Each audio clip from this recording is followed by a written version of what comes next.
Ravenking surprise visiting in. Yeah. Not a typical Ignite person, but here he is for us. What round are we on? We are in winners round 4, I believe. So this would be winners quarters. Oh, winners quarters. So this is to make top 8. Yeah. So I know Ravenking mostly goes to try points. So I'm kind of curious to see how you'll do here. There's a bit more competition. Yeah. And one thing you really have to look out for with Ravenking is exactly what he did there. He will, if he's on the ledge, he's content to up B. Because what are you going to do? Punish him as he falls back to the ledge with his super armor? No, you just got to let him hang. Ravenking so far is spacing really well, making sure Dan doesn't get his starters, but there's the first hit. Yeah. Oh. He did tell me that he was watching my sets from last week when I played Dan to get a little idea of how to fight Dan. But that's one thing Mario can do is he can slip under your counter, unless you're Crom and Roy.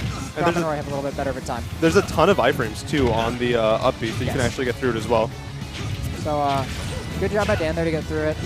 And also, I really like just the air dodge off stage, because like Ike really isn't going to chase you out there unless he's pretty close to you when you air dodge off. So it's just a pretty safe bet to just go off. Right. Good job to cover both center stage and the ledge. Dan, holding ledge. Yeah, and Dan just kind of threatening the, not where Ravenking is going to be when he side B's in, but where he has to go through. So he'll put that forward smash in his path. Dan doesn't care if they trade. He'll live. Ravenking will die for sure. Oh, absolutely. So that's just really good coverage. This is a risky spot now, though. We're not too sure who's going to get the first hit, but Ravenking... Kind of, and call out dash attack just kind of said, you're not going to be shielding right now. I think Ravenking's much more content on kind of breaking neutral. Ooh, good punish out of field. Ravenking's kind of more content on breaking neutral just because he's recognizing Dan keeps dashing back and wants to play at that safe long-range distance. Good catch. I'm surprised that didn't kill, honestly. But, pretty tall stage in PS2. And finally coming on stage, it's going to get him punished. That'll be the first stock for Dan. 21 is not a deficit for Mario, especially when you're at 0%. He makes that like it's nothing. Yeah, it's one up throw down air. Yeah, Dan knows that we're even. You know, like... But, we're back in neutral. Dan holding center. Dan a little late on that up air there. Could have got something, but not to be. Oh, nice. Oh, good conversion. This won't be it, but that's hella damage. Yeah, that was a good 70%. Right. And again, that up B on the ledge, super safe. If it hits you, he gets 20 and stage control back. If it misses, who cares? He'll go to ledge. Goes for a double nair into something. Good call to go to the platform, actually, just because like it's hard for Mario at that angle to flood that high. Oh, absolutely. Oh, Dan missing the ledge. And we're back in the ledge trap situation. Dan this entire set has just been forcing Ravenking to play on edges. Holding shield a little bit too long, gonna get him back thrown. Take some flood. Not a big deal. Oh, almost caught him that time. Had him running off the platform a little late on the punish. Honestly, great positioning. Oh, says no to the nair with up smash. That's I'm surprised that honestly worked. Dan's been trying to call out these jumps a lot with up smash. He's gone for it a couple times, but Dan air dodging a lot. Yeah, and that's like one thing you really can't do is you like after Dan down airs you, sometimes his conversion won't be true. So he'll wait to chase you, but just falling into him like Ravenking did isn't always the best idea. It's kind of like the picking no option as your mix-up. Yeah. But Ravenking lost his jump there, which was able to make it back to center stage. Bit of a deficit now. Yeah, I don't think he'll die to up smash right now, but it'll be live pretty soon. Oh, absolutely. That's why you see Dan really content to take these not so big hits, because as soon as Ravenking's back on, he's going to go for the up smash. Oh. So we're going to see it pretty soon. There it is. Ta-da. Run for it again. Dan recognizing what his opening is, but dangerous spacing. Really good conversion. Now we have to be careful because we're on the ledge. We haven't seen Ravenking dash attack in a little bit. I think we might see it come out soon. True. We also might see Dan able to kind of get like a down air at this point. I don't think he's going to risk the up smash. Double back air. That'll do it. Great call out on the double back air. Yeah, he just kind of knew. Waited for him to throw out the second one, jump over it. I'll take it. Ike sounds way more aggressive than he used to sound. I mean, I think that's the man one, not the like teenager pre. Don't they share a voice actor? No, I don't think so. No, it's a different one. No, they have different voices? Yeah. I'm sorry, I'm ignorant. Aren't you the FE man? I play all of the FE except for... I mean, Matt Mercer's the only... Actually, no. Matt Mercer, Laura Bailey. The voice actors. Yeah. You don't know who those are. I know who Matt Mercer is. Okay. That's Crumb. And there's only one female Fire Emblem character, so the other one's got to be... Corrin. Robin. They're not women. Anyway. Not in my file, damn it. The dragons in your file. Get the up smash.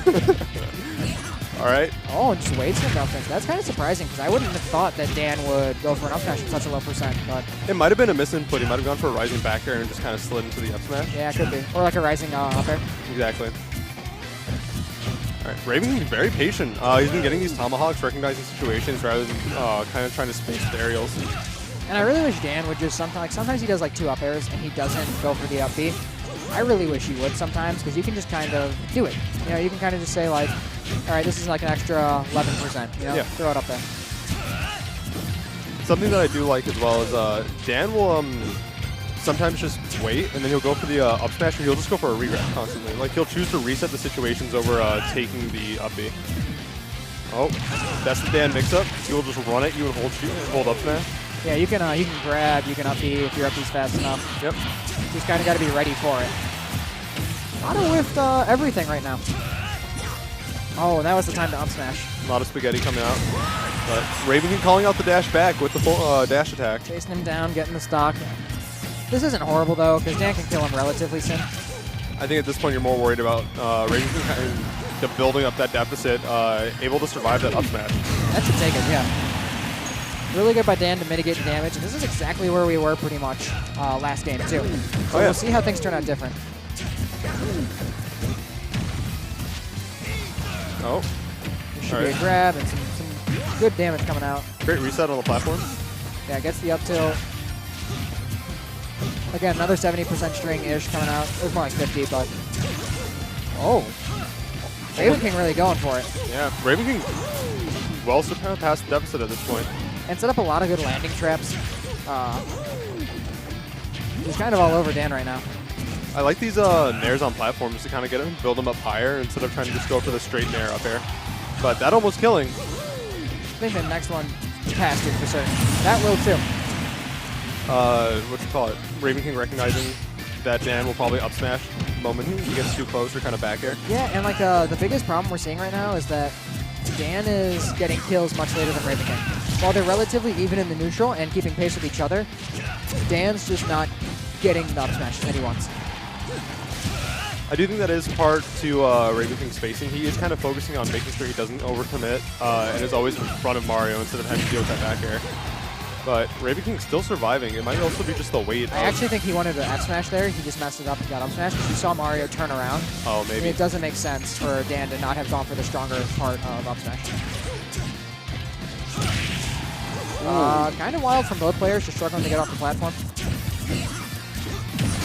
All right. Now, we can see something here with Flood. Yes. And that's kind of how I imagine Dan's thinking right now.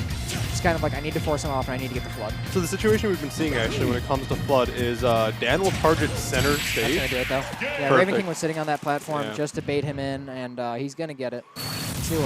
Oh, Winner's Quarters is best of yes, 3. Next, Ravenking is now in best of 5. Dan will now be playing to make top 8 losers side.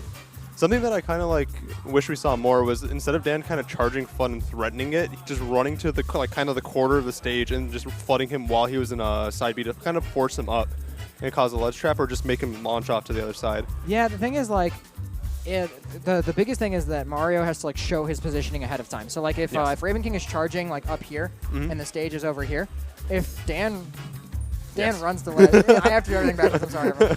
If Dan runs to ledge, he can just let the side B rip early and go over him. Yep. But if Dan doesn't run to ledge, damn it, he can let himself fall and then go to stage that way.